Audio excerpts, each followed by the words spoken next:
What it's like to own an old cop car. If you've spent any time in America, you know the fear associated with seeing one of these authoritative land yachts floating down the road. That's because the Crown Vic is probably the most commonly recognized police vehicle in the US. You might also know that once these squad cars hit retirement, they get publicly auctioned off at liquidation prices, finding uses anything from cabs to daily drivers to dependable workhorses. So why did I buy a police interceptor? I needed something cheap, reliable, and relatively easy to work on. I bought the car for just $900, and for my money, I got a 4.6-liter V8, a 4-speed automatic transmission, and a limited slip Ford 8.8 rear end with around 235 horsepower and 275 foot-pounds of torque. It wasn't particularly fast, but who can argue with a rear-wheel drive V8 car for under $1,000? What's it like to drive? The Crown Victoria is one of the last body-on-frame American sedans to be produced, which makes it incredibly heavy, and the body roll means it corners like a boat. The motor is torquey, fun, and responsive up to about 2,000 RPM, while the transmission has to be one of the slowest shifting mechanisms on the face of the earth.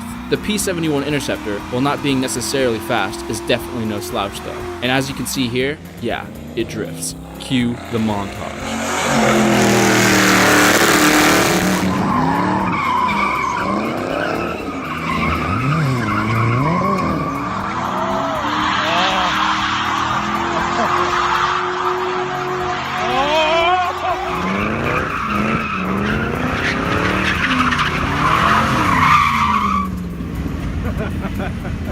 Do people think you're a cop? The biggest hurdle of P71 ownership is not learning to drive with the behemoth of a car, but rather learning to live with the fact that everyone thinks you might be a cop. So if you hate people hitting their brakes in front of you, the Vic is not for you. If you rage at people going 5 under the speed limit around you, the Vic is not for you. And if you can't take the dirty glances when people realize you're not a cop, yep, the Vic is not for you. On the plus side, it's rare you'll get cut off or tailgated in the car due to its intimidating size.